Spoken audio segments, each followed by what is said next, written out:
Boa tarde a todos. Temos aqui, vamos começar mais um seminário Economia e Defesa da Concorrência. Temos a honra de ter aqui conosco a presença do professor Daniel Elias do Nascimento. O Daniel, ele é mestre em Direito pela Escola de Direito da FGV, membro da Comissão Nacional de Direito da Concorrência da OAB, professor da Escola Paulista de Direito e advogado. Então, agradeço muito aí a sua presença, a possibilidade aí de conversar conosco e a dissertação, né, do Daniel é sobre descontos condicionados, um estudo comparativo e sugestão de metodologia de análise para o CAD. Eu acho muito interessante esses estudos que nós temos sobre condutos laterais. Eu acho que são tópicos aí que a gente precisa aprofundar e o Daniel aí teve aí um tempo aí para conversar conosco a esse respeito da pesquisa que ele fez. Então, vou te agradecer muito. Dizer aqui também, né, que é a opinião, tudo que a gente falar aqui é opinião pessoal e do Departamento de Estudos Econômicos e de forma alguma, né, vincula o CAD. Mas, de novo, aí, agradecer a gentileza de conversar conosco e já passar a palavra para ti. Muito obrigado. Bom, boa tarde, Ricardo, Karina. Agradeço muito o convite de vocês.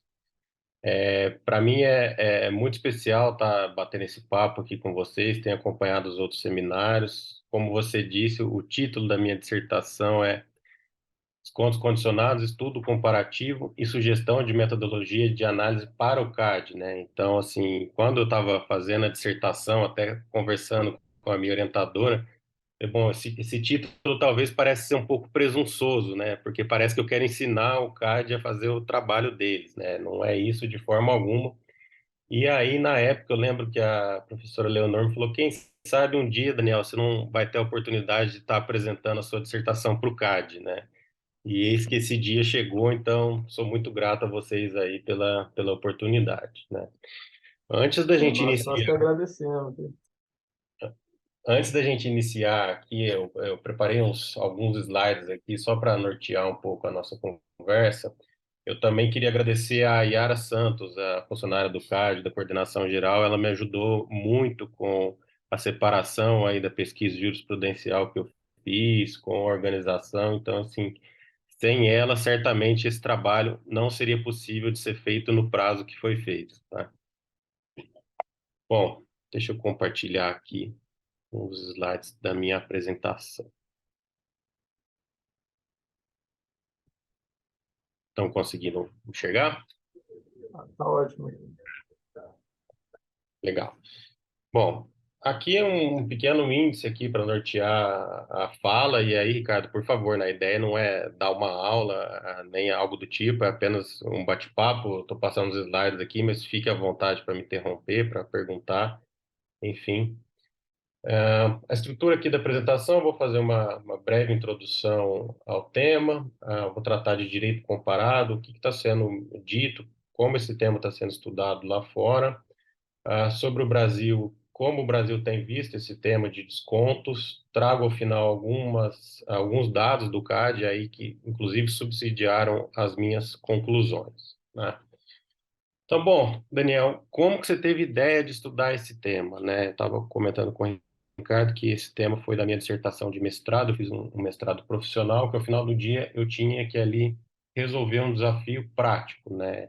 E não foi nada mais que isso, né? Então, assim, eu sou advogado, corriqueiramente no escritório, a gente recebe consulta das partes, perguntando, olha, Daniel, eu tenho aqui essa política de desconto, ela tem algum problema? O que que o CAD acha dela? O que que você acha que eu devo fazer? Como que eu devo estruturar? E aí, normalmente, né, o que que a gente faz? A gente pega, vai até a doutrina, busca a doutrina, dá uma estudada, vê o que está sendo falado fora e vai buscar os julgados do CAD, né? Nesse caso em específico, eu tive um problema, porque eu não encontrei muita coisa na doutrina, eu encontrei pouquíssima coisa nos julgados do CAD. Foi então que eu fiz essa análise preliminar, e aí eu tive a ideia, bom, se não tem, vamos estudar, porque eu preciso ao fim do dia, responder aqui esse problema prático, né? Então, o objetivo do trabalho, ele já que eu não tenho uma análise sistemática desses casos no Tribunal do CAD, se esse caso, eventualmente, se o CAD tivesse que enfrentar uma política de desconto baseado no que é feito nos Estados Unidos e na Europa, principalmente, dada a realidade brasileira e a legislação brasileira, como que isso seria, ao meu ver, uma forma mais adequada aí de ser feito, né? A relevância do tema é um tema, eu já disse, é um tema prático, recorrente aí que a grande maioria das empresas enfrentam, né? Então, dada essa problemática, as etapas percorridas foram: eu fui buscar na Europa o que estava sendo dito sobre o assunto, que estava sendo estudado sobre o assunto, como a União Europeia julgava esses casos, assim, igualmente eu fiz nos Estados Unidos, e depois eu trouxe para a realidade brasileira, né? Então, inicialmente, o que que é um desconto condicionado, né? O meu trabalho trata basicamente aí de políticas de desconto, né? Desconto condicionado é qualquer desconto que é ofertado desde que determinado comprador tome determinada posição ou determinada atitude, né? Você condiciona o oferecimento, a oferta do desconto àquela atitude ali do seu comprador, né? Seja um contrato de exclusividade, seja ali comprar mais de um item da cesta básica que o fornecedor pode oferecer. Então, ele é um desconto condicionado a uma outra condição, né? Quase um pleonasmo, né? Bom, Daniel, mas desconto é ruim? Ele é anticompetitivo? Não. Desconto, por regra, eu acho que talvez seja a prática comercial mais antiga que a gente tenha e que é uma das práticas mais pró-competitivas que tem, né? O exemplo clássico aí, quando eu comecei a estudar esse tema, os autores traziam da feira livre, né? Então, você vai na feira, você pede 10 mexericas, um faz um preço, da frente já grita, não, eu te faço menos e tal. Então, no fim do dia, é sim uma prática competitiva. Ela pode ser uma prática anticompetitiva, essencialmente, se ela levar aí a algum fechamento de mercado, né? Existem algumas classificações. Daniel, desculpa te interromper aí, Vai lá. né? Eu acho que talvez esse seja talvez um dos motivos, né? Porque a gente tem poucos casos, né? Porque realmente o desconto é uma evidência de que, claro, na maioria dos casos, né? Com exceção desses descontos que podem ter um caráter anticompetitivo, mas na maioria dos casos é a própria expressão, né, da concorrência em si, né? Então, se a autoridade erra, o erro nesse caso é muito caro para a sociedade, né? Ele pode, então talvez esse seja um dos motivos de você ter encontrado poucos casos. Não estou dizendo que eventualmente poderia ter mais ou menos, né? Mas talvez tenha uma preocupação muito grande aí com os falsos positivos, né? Que ficam no meio do caminho. Exatamente. Isso até, né, Ricardo, para quem faz esses descontos, né, o pessoal do comercial, o pessoal de marketing, soa absurdo, né, quando a gente começa a conversar, nossa, mas como assim? Isso pode ser um problema? A gente vai ver aqui, dadas algumas condições, isso eventualmente pode sim ser um problema, né? Então, há uma classificação, há diversas, na verdade, classificações sobre tipos de desconto condicionado, né? Eu adotei aqui na minha dissertação uma classificação que leva em conta três tipos: descontos por fidelidade, descontos por volume, descontos para pacote ou multiproduto, né? Sendo descontos por fidelidade aquele desconto que eu concedo desde que o meu comprador compre exclusivamente de mim, ou boa parte da demanda dele, ele vem adquirir de mim. Descontos por volume são aqueles descontos que, dado o aumento do número da demanda da compra, você concede algum desconto. Descontos para o pacote ou multiproduto são descontos que são ofertados à medida em que o adquirente compra mais de um produto do mesmo fornecedor, né? Bom, já temos aqui a premissa de que o desconto não é um problema, que ele é a própria expressão aí do direito concorrencial. Já temos os tipos de desconto e a outra parte do título aqui do meu trabalho é uma metodologia de análise para o CAD, né? Então, assim, em termos de metodologia, o que que a gente tem corriqueiramente no direito concorrencial, né? A gente tem a famosa análise per se e análise pela regra da razão, que vieram aí do direito norte-americano. A análise per se é uma análise em que os efeitos da conduta, é feita uma análise ex ante, né? Então, aquela conduta ali, ela não pode gerar nenhum efeito anticompetitivo, mas eu já sei isso antes, dada a jurisprudência massiva sobre aquela conduta. Então, a parte que eventualmente cai ali nesse critério de uma análise pela regra per se, ela não consegue provar que aquela conduta efetivamente não há como aquela conduta ter gerado um benefício para a coletividade, né? Dada a autoria e materialidade, tem-se a condenação. A análise pela regra da razão, ela traz uma análise mais casuística, né? Então, eu não tenho nenhuma análise ex ante de efeitos. Essa análise de efeitos daquela prática, se ela traz prejuízos ou não para a livre concorrência, para o consumidor, ela é feita caso a caso e dados os elementos do caso em concreto, né? Então, basicamente, a gente tem esses dois tipos de metodologia de análise. E a gente tem tipos de condutas, né? A gente tem o ilícito por objeto e o ilícito por efeitos, né? Vez ou outra confunde-se os tipos de efeito com o tipo de metodologia que se utiliza para análise, mas o ilícito por objeto é aquele ilícito que é aquela conduta que tem o objeto de trazer alguma restrição para a concorrência, e o ilícito por efeitos é aquela conduta que tem o potencial, sim, de gerar aí efeitos danosos para a concorrência, né?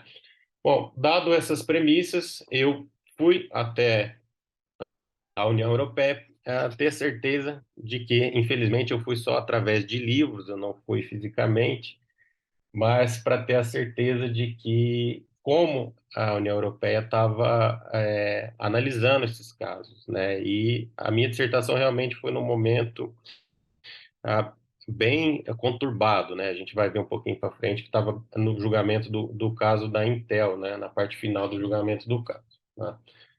Bom, falando assim, em União Europeia, a gente tem que pegar um histórico para entender o que aconteceu nos últimos anos, né? A União Europeia ali teve basicamente sua formação ali no fim dos anos 40, anos 50, com a Comunidade Econômica Europeia, a Comunidade do Carvão, a Comunidade Europeia do Carvão e do Aço.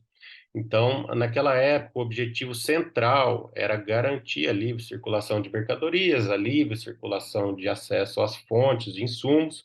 Então, a gente tinha um direito da concorrência europeu muito centralizado na própria Comissão Europeia e muito forte, né?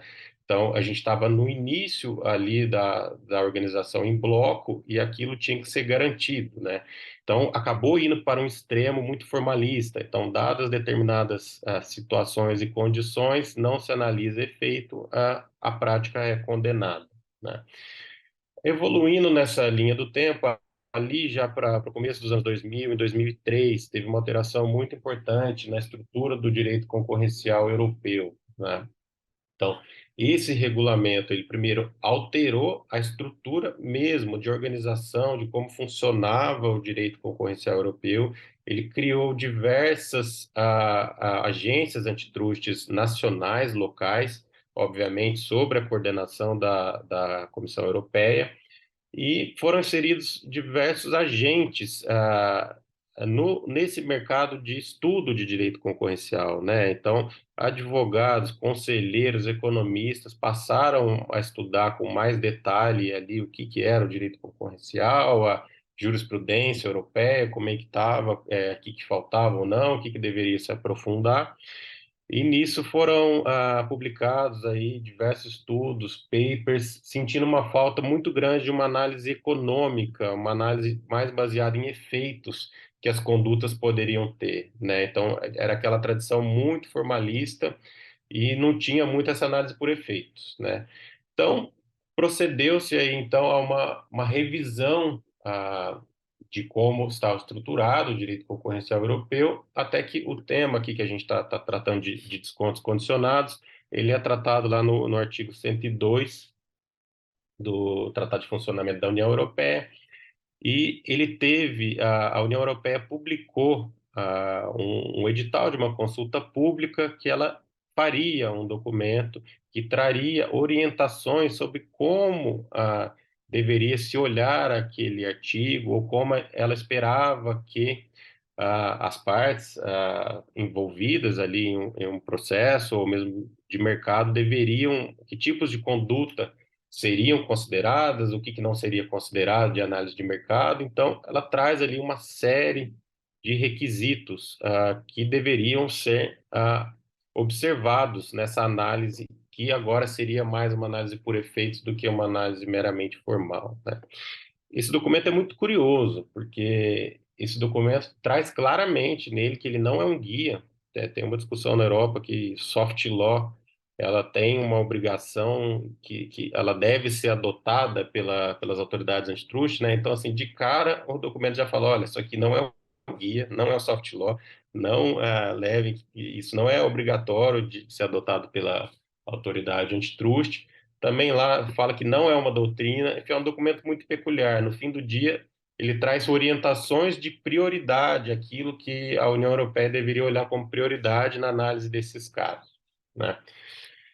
E traz especificamente um capítulo inteiro sobre descontos condicionados, né? Para minha feliz surpresa, eu encontrei lá um capítulo inteiro e ele traz condições gerais que deveriam ser analisadas pela autoridade de direito da concorrência prioritariamente quando enfrenta um julgamento de uma política de descontos condicionados, né? Então, assim, essa tabela aqui, ela consta os elementos gerais, né, que devem ser considerados. Então, a extensão da posição dominante do agente, quanto maior a posição dominante, maior a preocupação concorrencial, as condições do mercado relevante, né? Então, quanto maiores as barreiras à entrada, maior a preocupação concorrencial, as características dos concorrentes da empresa dominante, ou seja, eles poderiam efetivamente exercer concorrência, eles conseguiriam efetivamente reagir a essas políticas de desconto que estavam sendo colocadas,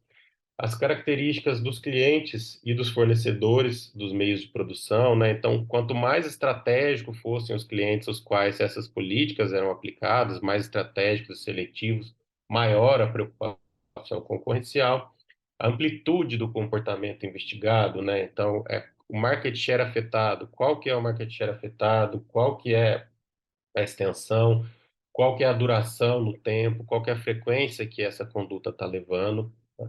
Provas de fechamento de mercado, e aí são questões relativas a market share, quanto maior, mais rápido o decréscimo ou estabilização do share dos concorrentes durante o período investigado, e quanto menor e mais lento for o seu crescimento, maior a preocupação concorrencial, né? Traz também lá a questão de provas diretas de qualquer estratégia de exclusão, né? Isso é uma questão um tanto quanto lógica, né? Quanto mais provas, mais documentos internos eu tenho ali, quando eu vou elaborar essa política de desconto e que ela seja elaborada e eu escreva e que o objetivo é realmente excluir alguém do mercado, mais complicado é. Então, a maioria desses itens que estão aqui são itens estruturais relativos à condição de mercado, alguns itens específicos relativos à conduta de descontos condicionados, né? E depois ele traz mais três itens relativos a três tipos de descontos condicionados propriamente ditos, né? Então, desconto por volume, que eu já falei para vocês, desconto por volume retroativo e desconto por multiprodutos, né? Então, em políticas de desconto por volume de compra personalizado ou padronizado, né? Então, assim, a definição da meta do volume de forma personalizada, ela tende a trazer uma maior preocupação concorrencial, né?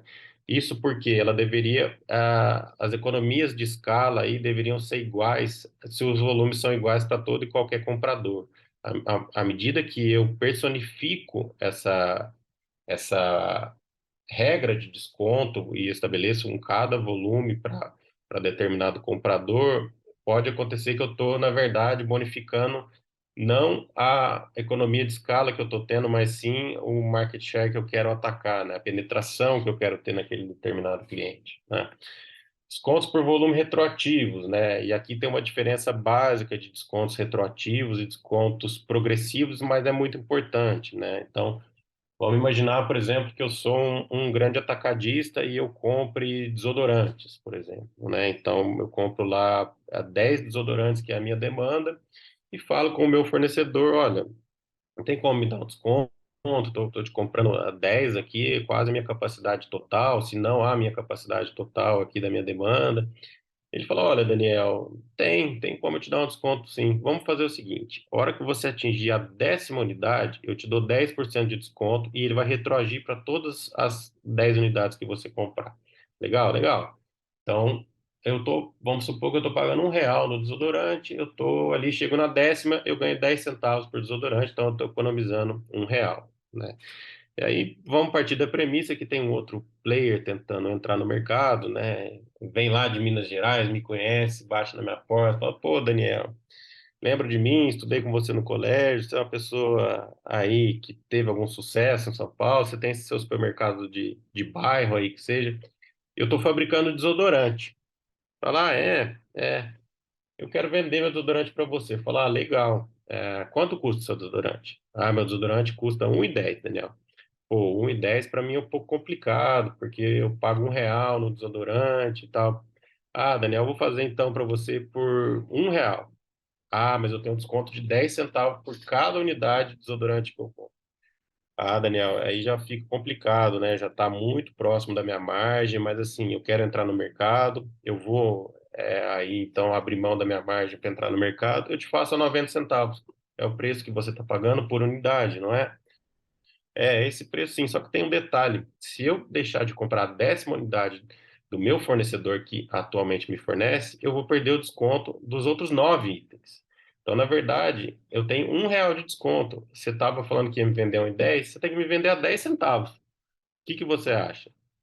É óbvio que ele vai falar: 10 centavos eu não consigo te vender, Daniel. Então, essa é a razão na qual os descontos progressivos tendem a ser pior, os descontos retroativos tendem a chamar mais atenção do que os descontos progressivos, né? Então, aqui, quanto maior a meta em relação ao volume para eu ganhar esse desconto, pior é, né? Descontos por multiprodutos, né? Leva em conta de produtos de uma cesta diferentes. Então, partindo da premissa aí que eu tenho uma posição dominante na venda de solda, eu tento impulsionar a venda de máscaras de soldar também através da venda de soldas, né? Então, quanto mais mercados eu tiver posição dominante naquela cesta que eu estou vendendo com descontos, mais complicado é, né? Então, a gente teve todas essas diretivas aí da União Europeia, dessas orientações, e elas falaram: olha, dada essa conduta, a gente vai analisar com base nesses requisitos, chegando à conclusão de que, ao final, os efeitos líquidos para a concorrência são negativos, você ainda tem mais uma chance. Você pode me trazer uma justificativa razoável para você ter adotado essa conduta, essa política comercial, né? Que aquele comportamento era necessário, foi adotado em face de uma exigência de terceiro, alguma coisa que veio aí de uma autoridade pública, ou não, essa conduta que eu tive, no fim do dia, ela gera uma eficiência que ela é maior do que esse prejuízo que você está vendo que traz para o mercado, né? Então, a publicação desse documento foi vista de uma forma muito positiva pela comunidade europeia, né? Eu conversei com alguns advogados que me falaram que, olha, agora as coisas ficaram mais claras, a gente tem aí uma esperança de ter que mudar para uma análise mais de efeitos, menos formalista. E aí teve o grande caso, né? O caso da Intel. Esse guia, teve uma consulta pública que começou em 2004 e ele foi publicado efetivamente em 2008. E o caso da Intel, ele começa nos anos 2000, ele é aditado várias vezes e a denúncia é oferecida em 2007. Então, imagine, em 2007 a gente está com o caso começando, em 2008 já tinha toda essa questão da consulta pública e vem o guia publicado em 2008, né? Então, tinha a expectativa de que, no julgamento do caso da Intel, fossem adotadas as orientações que a União Europeia tinha acabado de publicar, né? Então, o caso aqui trata basicamente de uma denúncia feita por um concorrente da Intel. A Intel é fabricante desses chips, desses CPUs que vão nos computadores, né? A AMD, um concorrente da Intel, chegou para a comunidade europeia e falou: olha, para a Comissão Europeia e falou: olha, tem aqui uma prática de descontos da Intel que está sendo exclusionária. Então, ela está oferecendo desconto para fabricantes de computador, desde que esses fabricantes comprem exclusivamente dela ou a grande parte da demanda da Intel. Tá? E a Comissão Europeia começou a investigar. Tá? Começou a investigar e aí a Intel ela trouxe os argumentos dela, né? Então, assim, a leitura clássica aí do direito concorrencial europeu para descontos por fidelidade, que é esse que a gente está tratando aqui, era relativamente muito simples. Ela falava, bom, a análise que eu vou fazer aqui é uma análise por objeto. Então, assim, esse objeto de ter uma política de desconto que ela é exclusiva ou ela leva à exclusividade, é quase exclusiva, né? Não é 100%, ela é 90% do share, 95% do share, ela não é benéfica para a concorrência. Então, assim, eu vou inverter o ônus da prova, dada a existência da conduta, a materialidade, a autoria, a conduta existiu, agora você que me prove, você que está adotando essa conduta, que me prove que ela não traz efeitos negativos para o mercado suficientemente grandes do que aqueles que eu já sei. Então, há essa inversão do ônus da prova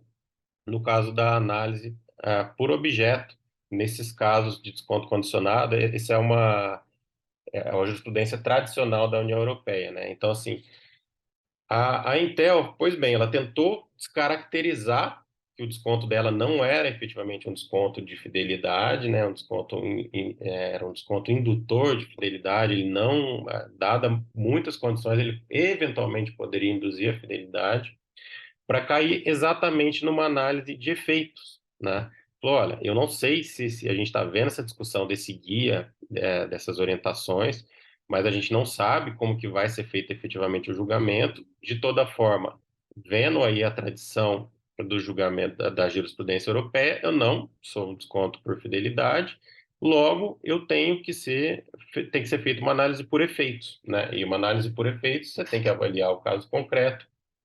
No caso concreto, eles advogavam que não tinha aí a possibilidade de exclusão de nenhum agente de mercado, não tinha uma obrigação formal de exclusividade, né? A amplitude e a duração da conduta, em muitos casos, era muito pequena, segundo a Intel, era coisa de menos de $1 de desconto e durava coisa de semanas, até uma semana teve lá uma citação no caso. E a parcela do mercado afetado era muito pequena. Então, assim, ainda que isso levasse a algum prejuízo, eu estou vendendo para pouquíssimos players, para pouquíssimos clientes. Então, não há esse fechamento de mercado, né? E a resposta da Comissão Europeia, do Tribunal Geral Europeu, elas foram praticamente idênticas, né? Elas falaram, olha, esses descontos seus são sim os descontos por fidelidade, eles exigem que o comprador compre exclusivamente da Intel, se não 100%, 95%, 90% da demanda. A nossa jurisprudência aqui é o seguinte, aqui é uma conduta que ela é por objeto. O objeto aqui é ilícito. Tá? Você está privando os outros concorrentes de acessarem, o seu cliente de acessarem os outros concorrentes. Tá? Então, não é necessário eu analisar a realidade concreta. O benefício do comprador ele não decorre da assinatura do contrato, ele decorre da expectativa de que ele vai ter aquele ganho. Ele sabendo que ele vai ter o ganho comprando exclusivamente da Intel, já basta esse efeito, já tem esse efeito aí de exclusividade, não precisa assinar contrato algum. E os clientes devem ter a oportunidade de aproveitar a concorrência em todo e não em parte dela, né? Frente a esse argumento aí da parcela pequena do mercado afetado. E é curioso que essa decisão ela foi subindo, foi subindo, foi subindo e chegou na última instância no Tribunal de Justiça da União Europeia. E eles falaram, e a Intel manteve os mesmos argumentos. Falou, olha, esse não é um desconto por fidelidade, esse é um outro tipo de desconto, isso deve ser analisado com base em efeitos. Inclusive, já foi analisado pela Comissão Europeia algumas análises de efeito, embora ela não tenha fundamentado a decisão dela nessa análise.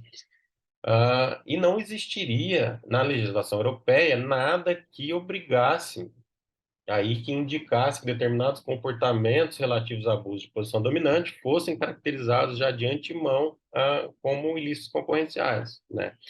E aí aqui é muito interessante porque a expectativa aqui, como eu disse antes, é que a análise fosse já uma análise de efeitos, né? É uma coisa que não aconteceu. E quando chegou no Tribunal de Justiça, o Tribunal de Justiça, ele deu uma decisão ali um pouco salomônica, né? Ao meu ver, ele apenas confirmou a jurisprudência tradicional da União Europeia. Ele diz, olha, realmente, esse desconto aqui é um desconto por fidelidade, a gente tem aquela análise mais formal, a gente inverte o ônus da prova, invertendo o ônus da prova, você tem que me provar efetivamente que você tem uma justificativa razoável para adotar essa conduta, e eu não tenho que analisar o caso concreto, né? Mas ele diz, porém, nessa situação que a gente está analisando, a Intel apresentou diversos dados de mercado, diversas provas da conduta dela, que podem levar a crer que não tem efeito de fechamento de mercado. Então, assim, inverti o ônus da prova, mas eu ainda tenho que garantir a justificativa razoável da Intel para ter adotado essa conduta. Então, volte o processo para a primeira instância, para o Tribunal Geral, para o Tribunal Geral avaliar, sim, todas as condições do caso e verificar se efetivamente houve fechamento de mercado. Então, assim, de uma forma um pouco torta, digamos assim, mas confirmando a jurisprudência da União Europeia, ela mandou fazer uma análise de efeitos, né? Porque para verificar se a justificativa da Intel era razoável ou não, teria que ser feita uma análise ali de efeitos, por efeitos da conduta. E aí foi bastante curioso, porque eu defendi a minha dissertação dia 6 de janeiro de 2022, e a decisão da Intel saiu no dia 25 de janeiro de 2022, né? Então, o caso estava anos lá no Tribunal Geral, lá da primeira instância, e aí a decisão saiu. Eu até fiquei na dúvida, pô, será que eu atualizo ou não a minha dissertação? Mas eu acabei atualizando para um livro que eu publiquei sobre esse tema. E o Tribunal Geral falou exatamente, confirmou todos os argumentos da Intel. Ele falou, olha, Intel, tá bom, temos que analisar então a realidade, temos que analisar aqui os dados de mercado, temos que analisar a amplitude do seu desconto, a duração do seu desconto, a estrutura do mercado afetado, e a gente analisando todos esses dados, a conclusão é que a sua política de desconto ela não gera nenhum efeito negativo para a concorrência, né? Multa de mais de US$ 1 bilhão anulada, e o caso ainda gera muita discussão, né?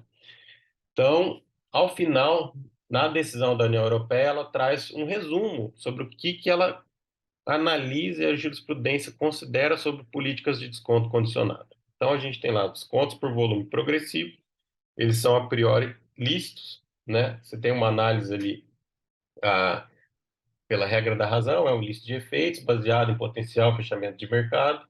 A categoria 2 de descontos por fidelidade, eles são de antemão, e foi confirmado no caso da Intel, caracterizado como ilícitos, né? Você tem uma análise ali mais formal de um ilícito por objeto. E a categoria 3 de descontos retroativos e para pacote multiprodutos, ele fala que tem que ser verificado caso a caso, porque tem muito desconto retroativo e multiproduto que ele induz a fidelização, né? Então, de antemão, não dá para dizer se é lícito ou ilícito, tem que ser verificado caso a caso, né? Então, esse é o panorama geral da União Europeia, como a União Europeia ela valora a política de desconto condicional, né? Nos Estados Unidos, e aí não para minha surpresa, a pesquisa foi relativamente muito mais simples, né? Nos Estados Unidos não tem muita discussão, né? Então é regra da razão, a gente tem que analisar caso a caso, e aqui basicamente eles têm uma análise muito similar à questão de preço predatório, né? Então pega-se o preço com desconto, verifica se o preço ele é maior que o custo médio das empresas, é maior que o custo médio da empresa, tá bom, tá lícito, regra da razão, pode aplicar aí a política de descontos. Basicamente, os Estados Unidos é esse o panorama, né? E aí eu vim para o Brasil. Então, saí, vim para a União Europeia, fiz toda essa análise, uma análise efetivamente aí com bastante dados e discussões. Vim para os Estados Unidos, que já tinha aí tem outras discussões em termos de desconto condicionado, de análise, mas não em relação à metodologia em si. E agora eu cheguei no Brasil, né? No Brasil a gente tem a Lei de Defesa da Concorrência, a gente tem a Resolução 20 de 99, que ainda tem uma parcialmente em vigor, e fui pesquisar efetivamente a jurisprudência do CAD, né? Como todos sabemos aqui, a Lei de Defesa da Concorrência traz lá no artigo 36 as definições aí de ilícito por objeto e por efeito, né? A resolução 20 de 99, traz que ela está para ser atualizada, né? A gente tá ansioso aí aguardando a atualização da resolução. Ela traz todo ali uma forma de análise, né, os caminhos que devem ser percorridos para analisar a conduta unilateral aqui no Brasil pelo CAD. Então, a caracterização da conduta, a conduta tem que ser identificada, tem que existir efetivamente essa conduta, delimitar o mercado relevante, análise estrutural do mercado, se tem barreiras à entrada, quais são os outros players, e efetivamente fazer a análise de efeitos e fazer o sopesamento entre os balanços positivos e negativos da conduta, né? E aí, quando eu fui para a jurisprudência do CAD, que eu fui pesquisar mais no detalhe, né, eu peguei aqui os casos desde 2012 até 2021, foi quando eu terminei a minha pesquisa, né? Então, e aí dados, segundo o próprio CAD me forneceu pela lei de pesquisa, pela lei de acesso à informação, o CAD tinha até então julgado 299 casos de conduta, né? Desses 299 casos de conduta, 76% eram casos de cartel. Então, dos 299 casos, cerca de 230 eram casos envolvendo cartel. Dos 230 casos envolvendo cartel, 70% quase tinham condenação, né? Então, ali dos 24% de casos julgados pelo CAD, eram casos envolvendo que não cartel. O cartel aqui tá como cartel, mas são condutas coordenadas em geral, né? Aqui, 24% em relação a condutas unilaterais, e das condutas unilaterais, dos 24% que chegou a julgamento no Tribunal do CAD, apenas 34% foram arquivados, né? Então, o panorama aqui e eu ainda acho que ele está muito próximo disso, é que poucos casos de conduta unilateral chegam até o Tribunal do CAD, os que chegam, efetivamente, a grande maioria deles não tem condenação, tá? E eu fui buscar especificamente os casos envolvendo conduta unilateral para ter a certeza que não tinha nenhum caso envolvendo política de desconto condicionado, né? E não tem. Não tem nenhum julgado até final de 2021 e salvo juízo até hoje, salvo melhor juízo. Então eu fui olhar as razões, eu fui olhar todas as decisões de casos de conduta unilateral, né? Eram cerca de 65 casos que tinham sido julgados pelo CAD, né? O arquivamento em 68% deles, a condenação em 29%, suspensão em virtude de TCC. E aqui as justificativas para o arquivamento dos casos de conduta unilateral, né? Não comprovação do efeito negativo da conduta unilateral, ou seja, a conduta unilateral existiu, as partes ou o CAD foram capazes de provar a existência da conduta, mas não foi possível se comprovar que a conduta gerou um efeito negativo para a concorrência, né? Aqui não é que ela não gerou, não foi capaz de haver a comprovação, né? Então, assim, faltaram elementos para eu comprovar que tem um potencial de gerar efeitos negativos para a concorrência, né? O segundo item ali da justificativa para o arquivamento é não comprovação da conduta, né? Então, a parte sequer conseguiu comprovar que aquela conduta unilateral existiu. Então, se a gente pegar aqui a primeira justificativa e a segunda justificativa, elas respondem por quase 60, 65% aí do arquivamento dos casos no CAD. Então, assim, ou não comprova a conduta ou não comprova os efeitos negativos da conduta, né? A gente teve ali o arquivamento por não ter efetivamente o fato não gerou efeitos negativos, justificativa apresentada pela parte para adoção daquela conduta ela é razoável, questão de bis in idem, questão de ausência de competência no CAD e prescrição também apareceram na minha pesquisa, né? Então, assim, resumo do panorama do Brasil, né? Panorama jurisprudencial no Brasil, não encontrei nenhum caso que foi julgado à luz da atual Lei de Defesa da Concorrência envolvendo descontos condicionados, né? E aí eu tive que voltar no famigerado caso Tô Contigo, né? O caso Tô Contigo, qualquer paper aí que a gente pega no Brasil para analisar descontos condicionados é o caso citado, né? Eu vou tratar mais rapidamente aqui do Tô Contigo para a gente poder logo chegar às conclusões aqui da minha pesquisa, né? Então, o caso Tô Contigo, ele basicamente ele tem se iniciado em 2004, se eu não me engano. Foi uma denúncia da Skin Cariol de que a Ambev estaria provocando a exclusão de concorrentes através da adoção de políticas de desconto junto aos PDVs, né? Então, a Skin Cariol basicamente falava, olha, a Ambev está com uma política de que ela dá desconto em cervejas, que ela tem uma política de pontuação, então quem compra mais ganha uma cartela de pontos que pode trocar por freezer, que pode trocar por mesa, que pode trocar por televisão e ainda ganha descontos na cerveja, né? Então, isso está com um efeito de fidelização muito grande e está gerando a exclusão de concorrentes no mercado, né? E aí, quando a gente pega aí a defesa da Ambev, é muito interessante porque esse julgamento ele terminou em 2009, né?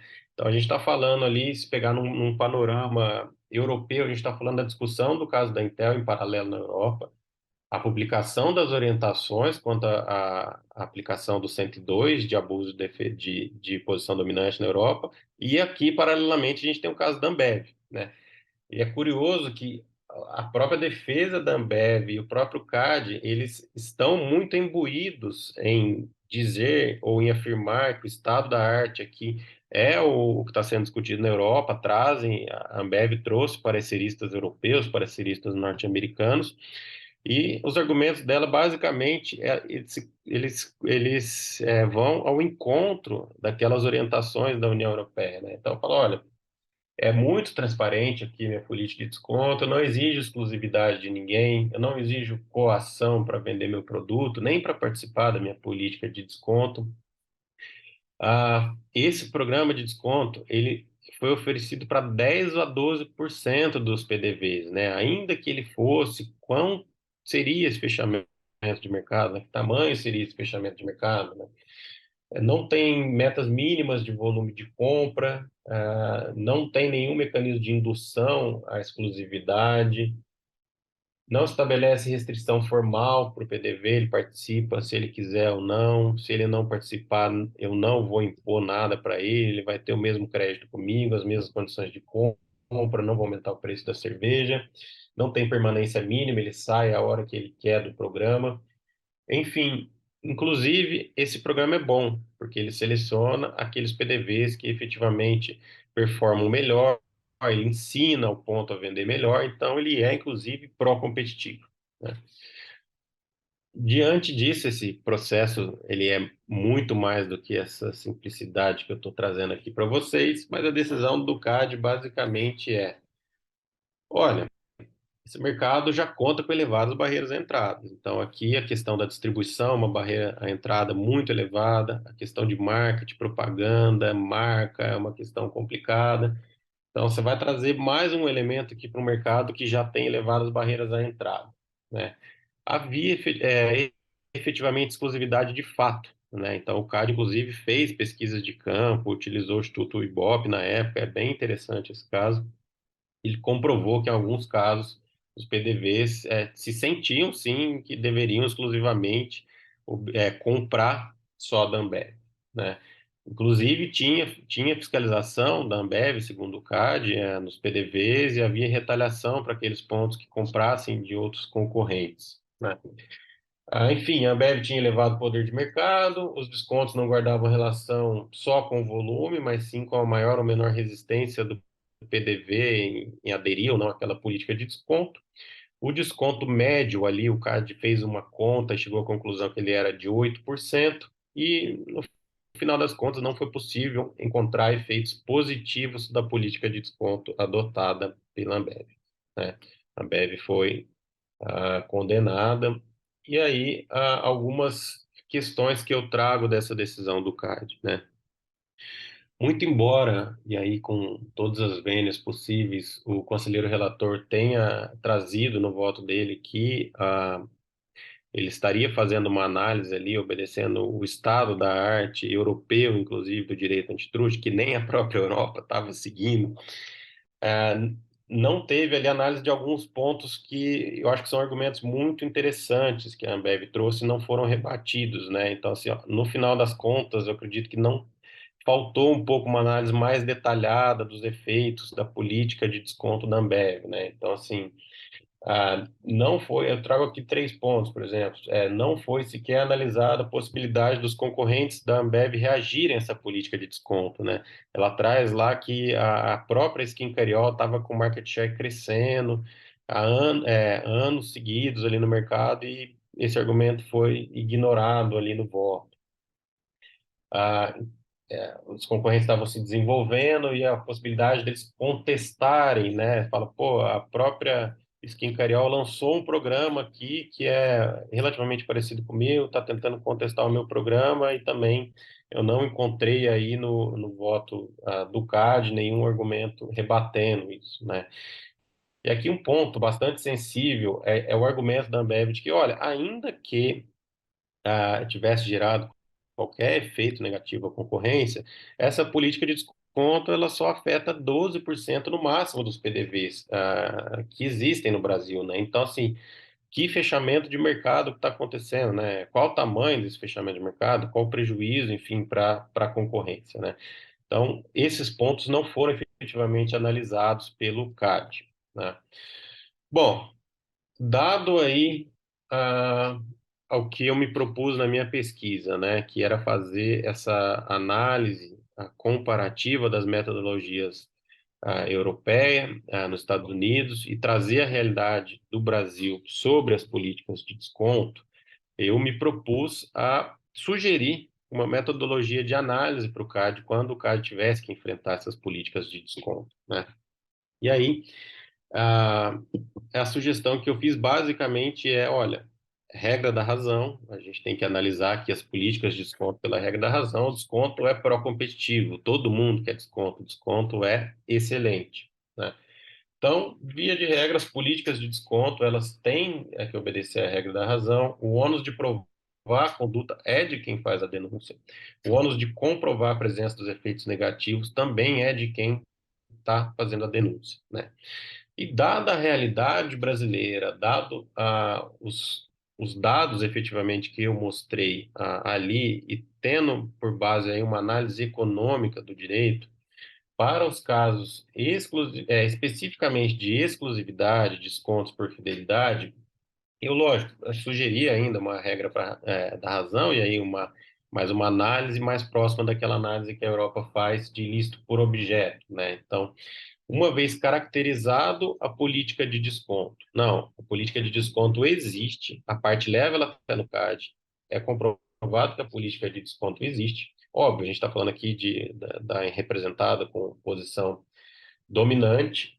Ah, eu sugeri a inversão do ônus da prova, né? Então, dada a realidade que a gente tem de mercados concentrados, a empresa com posição dominante, fazer a inversão do ônus da prova para que aquela empresa que tem adotado a política de desconto, ela comprove que ela tem efeitos positivos para a concorrência ou que ela tenha justificativas razoáveis para ter adotado aquela política de desconto, né? E aí, em termos de análise econômica do direito, o meu racional foi exatamente o seguinte: a empresa que é representada e tem posição dominante, ela é uma empresa, na grande maioria das vezes, aí que tem um determinado fôlego de capital, ela tem ali um fôlego de empregados altamente sofisticados, altamente técnicos, ela muito possivelmente tem um diretor comercial que faz uma estratégia comercial, né? E essa estratégia comercial, ela não surge do nada. A estratégia comercial, ela tem um objetivo. Então, assim, qual que é o objetivo dessa estratégia comercial, né? Então, eu acredito que, assim, as grandes empresas, via de regra, empresas estruturadas, elas deveriam ter isso, a grande maioria desses dados, já de antemão, para a própria política comercial dela, assim, ela não acorda e fala, não, hoje eu vou fazer uma política de desconto desse jeito. Não, tem estudos, tem dados, tem porquês, tem toda uma análise ali se compensa ou não. Então, assim, eu alocando esse custo no representado, eu acredito que esse custo para o representado seria um custo relativamente baixo. fazer isso, né? E eu tiro esse custo do representante, porque o representante, como eu mostrei há pouco, ele, em grande parte dos casos, ele não consegue comprovar que a conduta existiu, né? Então aí a gente já tem um grande problema. Bom, consegui comprovar que a conduta existiu. E os efeitos? Para eu comprovar os efeitos, existe uma simetria de informação muito grande. Então, ele não tem, muitas vezes, acesso a informações financeiras do fornecedor, a informações de acesso a informações do concorrente, não sabe como que está sendo feito, como está sendo abordado no dia a dia, os manuais, ele não tem acesso às políticas. Então, para ele obter essas informações e levar até o CAD e comprovar que realmente os efeitos são negativos, ele está impingindo ali de um custo muito alto. Custo de procurar essas informações, de ter essas informações disponíveis, e custo de pareceristas, de advogados, de enfim, sendo que eventualmente ele está sendo a vítima dessa política de desconto e não está sendo o beneficiário, como é o caso do representado, né? Então, sob a ótica aí de uma análise econômica, essa alocação para mim fez sentido, né? E isso, o que que pode trazer como consequência, né? Como consequência, eu estou aqui diminuindo o custo da parte representada, da parte representante, eu estou diminuindo o custo de processo para o próprio CAD, que não tem que ficar mandando 1.000 ofícios para o mercado, analisando dezenas de informações. Hoje, a média aí da duração de um processo de conduta unilateral, com base nesses dados, é cerca de 4 anos. Então, talvez eu diminua aqui o tempo de análise das condutas unilaterais, com menos emprego de capital humano pelo CAD, invertendo essa lógica, né? E aí, na defesa da minha dissertação de mestrado, eu tive a certeza que ia surgir essa pergunta, tá, Daniel? Muito interessante, parece que faz sentido do ponto de vista econômico, mas e do ponto de vista legal? Você acha que faz sentido? Cadê o substrato para isso, né? E aí, eu trouxe o artigo 373 do CPC, né? E ele traz lá claramente no parágrafo 1º do inciso 2º a questão da distribuição de ônus da prova, né? Então, nos casos previstos em lei, ou diante das peculiaridades da causa, ou a impossibilidade, ou a excessiva dificuldade de cumprir o encargo, ou a maior facilidade de obtenção da prova do fato contrário, poderá o juiz atribuir ônus da prova de modo diverso. Então, ele está dizendo aqui basicamente bom, se economicamente a prova é muito mais barata aqui para quem adotou a política comercial, efetivamente eu posso alocar esse ônus dela comprovar os efeitos da conduta, os efeitos positivos, né? É lógico que a gente está num extremo aqui hoje, num extremo talvez, como o Ricardo bem disse aqui no começo, a gente tem que ver a questão dos falsos positivos ou falsos negativos, né? Talvez a gente esteja com muito falso negativo hoje, talvez uma inversão de ônus da prova possa acarretar muitos falsos positivos. Eu acredito que não, exatamente pelo fato de que quem faz esse tipo de política já detém toda a ciência sobre essa política e toda a razão pela qual essa política foi adotada, né? Então, em suma, Ricardo, era isso que eu tinha para apresentar. Eu agradeço novamente aí o tempo de vocês e a oportunidade. Estou à disposição. Excelente, Daniel. Muito obrigado aí pela aula que tu nos deste aí, compartilho de várias das tuas preocupações, né? Eu acho que faz todo sentido, então, pô, parabéns pela tua pesquisa de novo, eu acho que esse tipo de pesquisa, quando ele vem junto com uma proposta de mudança, né, você não tem eu acho que normalmente o que normalmente se observa em pesquisas é que, em especial no direito, né, que a parte simplesmente descreve, né, o arcabouço jurídico e acaba não vendo que ele, como pesquisador, em especial, né, do direito, que tem um aspecto normativo, né, não propõe. Você dá esse passo aí e acaba propondo, e eu acho que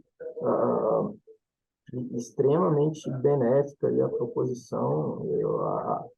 em especial, né, porque a parte que está fazendo essa política de preços é a que possui mais informação a respeito de custo, a respeito de preço, a respeito de uma série de questões e que tem um arcabouço aí para demonstrar a razoabilidade ou não, né, do porquê que ela adotou esse curso de ação. Então, acho muito feliz aí a sua proposição. De, mas eu gostaria de fazer algumas indagações. Eu fiquei pensando se, de fato, nos Estados Unidos, né, tem essa visão que é realmente muito baseada em preço ali, né? Eu não sei se realmente seria algo tão... Porque, de fato, tem um artigo interessante do Joshua Wright que é sobre descontos condicionados e lei de acordos, né, de exclusividade, e ele menciona aí, né, que você tem uma possibilidade aí de ele, se o tratamento, né, desse tipo de descontos condicionados estaria mais próximo da predação, mais próximo de acordos de exclusividade, ou seria um híbrido entre eles, né? E daí ele acaba analisando ali a jurisprudência, ele diz que o ideal ali seria que se aproximasse mais dessa análise de exclusividade do que da análise de predação. E acho que até alguns julgados ali que você cita, né, acho que é o caso da ZF Meritor, né? Acho que a parte chega a argumentar que tem alguma questão de preço abaixo de custo ou não, mas, ou que está acima do custo, mas a corte, no final das contas, né, acaba analisando isso não como um preço predatório em si, mas sim considerando essas discussões de exclusividade, né, mais próximo da análise de exclusividade. O problema é que quando a gente vai se aproximando da análise de exclusividade, também tem diferentes padrões aí que você pode olhar, né? Por exemplo, tem autores que dizem que você pode fechar o mercado desde que você deixe ali a escala mínima eficiente para um entrante, outra escala mínima viável para o entrante, outros ainda dizem que, pô, mesmo que você não, o entrante tem esse espaço, né? Se a sua prática aumenta os custos do rival, né, ainda assim poderia gerar algum dano anticompetitivo, né? E isso olhando para frente, né? É possível a pessoa simplesmente olhar para trás e dizer, ó, não teve exclusão, essa política está há muito tempo, então o ideal seria talvez aí ter uma atitude um pouco reativa, né? Só que aí eu acho que um demérito que haveria da autoridade agir desse modo, né, é que você vai agir muito tarde, você vai acabar esperar que os rivais sejam de fato excluídos para conseguir ver algum tipo de efeito, né? Então, desculpa, eu acabei falando um monte aqui, mas era mesmo para mostrar o quão difícil é esse tipo de avaliação de efeitos, enquanto que o rival ainda não saiu do mercado, enquanto que a gente talvez ainda não tenha experienciado aí o dano anticompetitivo na sua completude, e você tem aí diferentes visões aí que podem mudar o que é até o objetivo, né, do antitrust. Tem gente que diz que agora você tem que usar mais fairness, você tem que ser, enfim, então o desconto também teria que ser igual para todos e você não teria nenhuma possibilidade aí de discriminação por desconto, né? Mas eu queria, eu não sei se eu me deixei claro, assim, né? Mas eu queria que você falasse um pouco sobre a dificuldade que teria para separar, né? Mesmo que a gente inverta o ônus da prova, né? A parte que vai ter esse ônus de demonstrar o efeito, ela vai ter que talvez escolher um dos caminhos aí para seguir e talvez ainda tenha uma dificuldade aí, né, para ver essa questão de efeitos. Esse seria um primeiro ponto, né? E um segundo seria também se você veria aquele cláusula de nação mais favorecida como uma espécie aí de desconto condicionado, né? Porque ela não seria nem por volume, nem por fidelidade, nem por pacote, mas a cláusula de nação mais favorecida é se você der um desconto para o meu concorrente, eu quero que você dê desconto para mim também, né? ela seria uma espécie desse tipo de desconto condicionado, assim, mas eu peço desculpas aí pela, eu não sei se foi tão clara a pergunta, assim, mas se você puder falar tecer algum comentário a respeito, acho que seria interessante. Não, obrigado aí pelas suas ponderações, Ricardo. Quanto aos Estados Unidos, eu concordo com você, tá? Tem essa discussão sobre como o que não é discutível lá é a questão da regra da razão, né? Então, tem que se analisar casuisticamente. Agora, a forma que isso vai ser analisada, e aí, nesse ponto, sim, tem muita discussão, né? Inclusive, tem um trecho que eu citei lá na minha dissertação, eu não me recordo o autor agora, que ele fala assim, olha, tem algumas coisas que eu não entendo, né? Se alguém aprovasse uma lei proibindo a entrada de entrantes menos eficientes, isso seria um absurdo ou não, né? Então, efetivamente, ele está ali tentando combater essa ideia dessa análise por um preço predatório, tá? Em relação às suas duas ponderações, a dificuldade das partes, da própria parte ali, comprovar que aquilo ali gera efeitos positivos ou não gera efeitos negativos para a concorrência, né? E aí, assim, eu acredito que dificuldade vai ter, né? Agora, a gente tem que observar quem vai ter mais ou menos dificuldade, né? Porque, para mim, assim, isso é alguma coisa, isso é um ponto relativamente claro, né? Então, assim, muitas empresas a gente acha que são organizadas, ainda que sejam aí 20, 30% de mercado, e não é organizado, mas aí a empresa tem que se organizar. Pô, não dá para eu, que sou um elefante numa cristaleira, implementar uma política que, na verdade, eu sei aonde eu quero chegar. Eu só não tenho isso estruturado, né? Eu vou chegar para a autoridade e vou falar que eu não consigo mensurar. Pô, como que você não consegue mensurar? Você não acorda assim no dia e fala, não, minha política de comercial, ela tem que obedecer a algum princípio, né? Então, assim, eu vejo muita dificuldade nessa argumentação de falar que você está me impingindo um ônus que eu não consigo me desfazer desse ônus, né? Porque primeiro, você possivelmente tem condição financeira muito grande. Você não está organizado, você tem condição de se organizar, você tem condição de contratar advogado, parecerista econômico, né? Você cresceu tanto assim, você tem que arcar com alguns ônus, né? Então, eu vejo mais esse lado do que talvez para mim seja preferível testar esse modelo do que eu acreditar que a gente está tendo tanto falso negativo, porque para outra parte eu vejo uma diferença muito grande para ela conseguir fazer isso. E aí não é nem porque ela não tem capacidade financeira ou técnica, ela não tem acesso às informações, né? Então, assim, sem acesso às informações, não tem como ela fazer isso. Nem que ela tenha os melhores advogados, nem que ela tenha os melhores economistas, ela não tem subsídio para fazer, né? Então, assim, eu acho que a gente está num um excessivo de falso negativo, né? E talvez se experimentar uma metodologia dessa para sentir a realidade, como é que essa realidade impõe, né? Eu, sinceramente, acho que se a autoridade antitrust oficiar a parte e pedir, assim, 90% dos casos, a empresa deve ter condição de ofertar isso, né? Não tem condição de ofertar, por que que você não tem condição de ofertar? É pela estrutura do mercado, pela forma de precificação, quais variáveis tem? Tem que trazer um racional, né? Agora, a outra parte, coitada, ela realmente não tem nem como começar, né? Então, eu acho que pode haver essa dificuldade, sim, mas eu prefiro acreditar e atribuir essa dificuldade a quem está se beneficiando daquela política, né? A questão da cláusula de nação mais favorecida, eu acredito que sim, eu acredito que ela é, sim, se assemelha muito a uma política de desconto, porque no fim do dia, qual que é o racional econômico, né, para eu atribuir uma cláusula dessa, né? O racional de economia de escala, de economia de escopo, eu às vezes tenho um pouco de dificuldade para encontrar esse racional, né? Então, me parece sim que ela é um tipo de cláusula aí, ou de política de desconto condicionado. Então, puxa, excelente, obrigado aí, Daniel.